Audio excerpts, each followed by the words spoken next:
Salam alaikum. Bon, j'ai commencé par une image qui doit hanter beaucoup de Marocains, dont moi bien évidemment. Cette fameuse Panenka de Brahim Diaz. Bon, on a eu toutes les théories possibles. Est-ce que ça a été fait exprès? Est-ce qu'il voulait humilier le gardien? Ce que je vais essayer de vous dire, c'est que je vais pas rentrer dans les théories du complot. Je vais pas affirmer qu'il l'a fait exprès. Je vais pas non plus ne pas affirmer qu'il ne l'a pas fait exprès. Les images, bah, chacun les analysera à sa façon. Ce que je peux vous dire, c'est que cette Panenka a fait et fait pour le moment énormément de mal à la sélection. Parce que ce qu'il faut savoir, c'est que après qu'il ait raté ce penalty, il se prend bien évidemment la soufflante de Walid Regragui, mais pas que. Parce que dès il s'est assis sur le banc, je peux vous dire que certaines insultes ont fusé. Certains joueurs l'ont vraiment pris à partie dès le banc de touche. Donc, il était vraiment mis à l'écart parce que les joueurs n'ont pas compris pourquoi ils tentent ce geste-là, à cette minute-là. Pourquoi? Est-ce que ça en valait la peine? Je pense que Brahim Diaz a oublié que ce titre, on l'attend quand même depuis maintenant 50 ans. Et que ce titre était important pour tout un pays qui a investi énormément dans le football, un pays qui a investi énormément dans les infrastructures, et bien évidemment, ça vient avec d'autres choses. Donc, il y a un pays qui était surtout organisateur de cette coupe d'Afrique des Nations. Après, est-ce qu'on doit rejeter toute la faute ou toute cette défaite sur son dos? Je trouve que c'est un peu dur. On peut lui en vouloir, oui. Et on doit lui en vouloir parce qu'il doit comprendre que c'est un geste à ne pas faire en finale d'une Coupe d'Afrique des Nations. Je pense que s'il avait tenté une frappe sèche, que Mendy l'avait arrêté, parce que Mendy est très bon tir au but, hein, il faut le savoir aussi, pour ceux qui connaîtraient pas très bien ce gardien, où il est aussi très bon au tir au but. Donc, s'il avait mis une frappe sèche et que Mendy l'aurait arrêté, je pense que peu de gens lui auraient voulu parce que voilà, il aura tenté. Mais là, tu l'as même pas tenté en fait. Là, c'était une passe au gardien.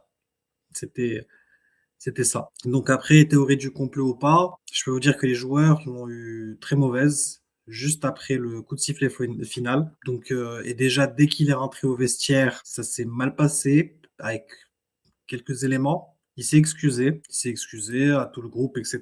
Mais pour ne vous dire, je crois que seulement deux joueurs sont allés lui parler. Donc tout le monde lui en a voulu, joueurs, membres du staff, etc. Les regards ne se sont, bah, ils ont pas croisé, ils ont même pas cherché à croiser son regard en fait. Il s'est mal senti. J'ai parlé avec un membre du staff, il m'a expliqué que c'était, bah, c'est pas une surprise, mais c'était vraiment comme s'il y avait eu un décès en fait dans le vestiaire. C'était un peu ça. Les joueurs étaient abattus et se sentaient aussi un peu trahis parce que beaucoup d'autres joueurs voulaient tirer ce penalty, mais il a insisté. Il a vraiment insisté pour, donc c'était normalement un autre joueur qui aurait pu le tirer. Ça se jouait entre Nesseri, entre El Ainaoui qui s'est proposé également. Il a vraiment insisté, il a pris la responsabilité. Après, certains vont parler du fait que oui, c'est peut-être arrangé avec Sadio Mané. Ils ont pris des images avec Hakimi, lui et Sadio Mané. Mais après, moi, je sais pas. Est-ce qu'il faut y croire, il faut ne pas y croire? Parce que s'il faut y croire, c'est très grave. S'il l'a fait, sinon, c'est une théorie du complot. Mais en tout cas, c'était vraiment pour mettre les choses un peu dans le contexte parce que cette défaite va laisser des traces assez longues, assez difficiles, des traces dans l'équipe. Si Walid Regragui reste, il aura du travail justement pour essayer de pas reformer le groupe parce que le groupe s'entend bien quand même, mais de faire en sorte que ce groupe et que ces joueurs-là pardonnent à Brahim. Et voilà, est-ce qu'ils pardonneront? Reste à voir. Je pense que si ça se serait passé avec un Neybet, même un Mehdi Benatia, avec un Belanda, je pense que ça serait pas passé comme ça. Je pense que ça aurait pu aller encore beaucoup plus loin. Donc, si c'est un nouvel entraîneur, il va trouver un groupe pas divisé, non, parce que ils s'entendent très bien entre eux, mais il faudra réintégrer Brahim Diaz et moi sincèrement j'ai peur pour son moral, j'ai peur pour la suite de sa carrière parce que c'est quand même 50 ans que le Maroc attendait ça et je suis pas parler de trahison parce que c'est du football avant tout, c'est du divertissement. J'aime pas entrer dans ces termes-là, mais ça se rapproche de ça. C'est 40 millions de Marocains qui se sont sentis trahis, des joueurs qui se sont également sentis trahis. Donc voilà, je sais pas. Je sais pas ce qui lui est passé par la tête. Faire une Panenka, est-ce que c'était le bon geste à faire à ce moment-là? Moi, je pense pas. Mais après, il y a tout le contexte autour dont je voudrais vous parler parce que les joueurs du Sénégal veulent sortir. Moi, je sais pas. Moi, je suis dans le staff. Après, l'entraîneur, oui, c'est normal. Il pense quand même à l'image du Maroc à ce moment-là, l'image de cette CAN. Mais moi, à ce moment-là, en tant que, il y a une personne dans le staff qui aurait dû faire un travail. Parce qu'on me pose une question, on me dit, oui, est-ce qu'on peut utiliser l'article 80? Je sais pas, mais après le match, non. Parce que le match est allé au bout, hein. C'est ça le problème. Si le match s'était arrêté, tu peux utiliser l'article 82. C'est très simple, hein. Même pour la CAF, c'est applicable très rapidement. Et le Sénégal n'aurait pas du tout eu son mot à dire. Mais là, le match est allé au bout. Ils ont pris leur trophée, quelle que soit la manière, qu'elle soit fair play ou pas. Ils sont allés à Dakar, ils ont fêté avec, donc c'est compliqué. Et je pense qu'il aurait fallu de la part d'une personne dans le staff, sans la nommer, hein. Normalement, elle est censée connaître, elle est là pour ça, elle est normalement censée connaître les lois de la CAF, les lois de l'IFAB, et elle aurait dû déposer à ce moment-là une réserve, en invoquant justement l'article 82, qui stipule que toute équipe qui quitte le terrain doit normalement être déclarée forfait. C'est ça la loi. Mais il aurait fallu que ce membre du staff, qui n'est pas membre du staff technique mais administratif, il aurait fallu qu'il se réveille. Or que je le vois sur les images, il est en retrait. Donc, je sais pas. J'ai pas envie de dire à quoi sert sa présence à ce moment-là, mais oui, quand même, à quoi sert la présence? Parce qu'il fallait déposer une réserve. Ils ont quitté le terrain, normalement, après 5 minutes, par courtoisie, hein. Ça, je dis bien par courtoisie, normalement. Par courtoisie, oui, tu leur laisses 5 minutes pour revenir, mais ensuite, c'est forfait. Tu attends pas 17-18 minutes. C'est inconcevable. Donc, et tout ceci a conduit à ce que on mette toute une pression et qu'on déconcentre toute une équipe, et notamment celui qui allait tirer penalty, pour qu'au final, il ait peut-être pas la lucidité nécessaire pour le mettre. C'est aussi ça, hein. On va pas se mentir, tu perds ta lucidité, tu as 18 minutes, tu es vraiment 18 minutes, tu es à côté du match, tu même plus dans le match. Donc, quand tu rentres de nouveau pour tirer ton penalty, bah, c'est comme si tu repartais de zéro. T'es pas lucide, t'es pas concentré à 100%, tu es peut-être même en train de repenser aux événements. Et il a porté tout le poids du public, des 40 millions de supporters sur le dos, et il a manqué de lucidité. Mais en tout cas, je pense que on a manqué de métier. On a vraiment manqué de métier sur ce qui s'est passé lors de cette finale. Je pense qu'il aurait fallu que voilà, quelqu'un déjà c'est de calmer les choses autour de la sélection. Je vais incriminer personne. Après, Walid Regragui a discuté avec l'entraîneur adverse. Je ne veux pas prononcer son nom ni son prénom, mais c'est vraiment par fair play. Et c'est ça le problème. C'est doit-on être fair play?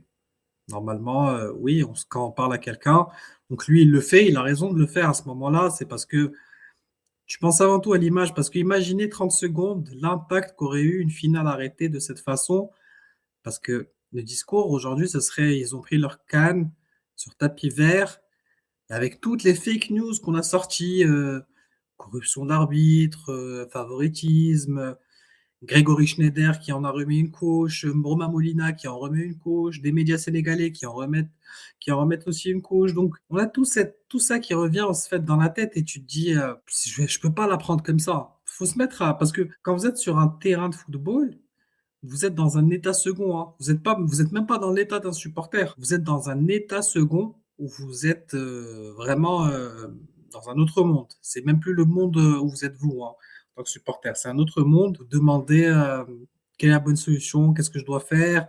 Vous pensez à tous ces gens qui regardent à travers le monde, ces millions de spectateurs, à l'image du Maroc qui allait être encore plus sali parce que ils ont certains médias, certains pays, on aurait vraiment eu, ça aurait fait plaisir à certains pays que ça se termine de cette façon-là.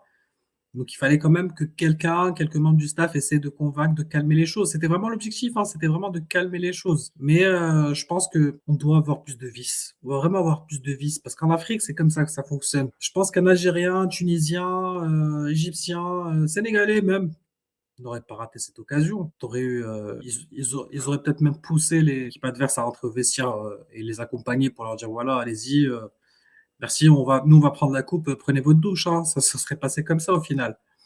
Mais nous, on n'a vraiment pas eu le vice et on l'a pas. Même en tant qu'habitant, donc en tant que Marocain, ce vice, on l'a pas. On est et surtout envers les étrangers, on est très accueillant, très gentil. Donc et l'équipe nationale n'est que le reflet de ce qu'on est, et pas des gens avec du vice. Parce que si on l'était, comme certains pays, peut-être qu'on aurait beaucoup plus d'étoiles. On aurait peut-être 3, 4, 5 CAN facilement, mais on les a pas. Parce qu'en Afrique, il faut du vice. Les Sénégalais l'avaient pas avant non plus, hein, mais ils ont appris qu'il fallait avoir du vice. Ils l'ont appris à partir de 2002. À partir de ce moment-là, ils ont appris qu'il fallait du vice en Afrique lors de ces compétitions-là pour espérer quelque chose. Ça fonctionne, on l'a vu. De Cannes, régulièrement présent à la Coupe du Monde. Nous, sur le plan sportif, il n'y a rien à nous reprocher. C'est juste ce vice qui nous manque. Et Brahim Diaz ne le savait pas. C'est un joueur qui a découvert le Maroc cette année. Non, il y a 2 ans, pardon. 2, 3 ans. Et qui n'a presque, je crois, n'a jamais joué à l'extérieur du Maroc. Il a accompagné l'équipe du Maroc une fois à l'extérieur, mais il n'a pas joué. Sauf erreur de ma part, vous me direz. Donc, il n'y a pas ce vice. Et sinon, je pense qu'aucun des joueurs n'aurait convaincu quiconque de revenir sur le terrain. En tout cas, voilà, c'était juste pour vous dire que faut s'enlever de la tête le fait qu'il y a complot ou pas, parce que rien n'est sûr. Mais je peux vous dire que Brahim Diaz a été limite pas mis de côté, mais il est bien esseulé dans le groupe, bien esseulé. Et ce qu'il a entendu quand il est rentré, quand il est retourné sur le banc de touche, voilà. Donc ses coéquipiers lui en veulent énormément. Doit-on lui pardonner? Chacun aura sa réponse. Chacun décidera de ce qu'il veut faire. Mais en tout cas, voilà, juste pour vous dire et pour rappeler que c'est du divertissement, c'est du football, oui, mais voilà, il a quand même ruiné les rêves de 40 millions de supporters au Maroc et à travers le monde. Voilà, mais en tout cas, je voulais juste revenir sur ce penalty. Slama.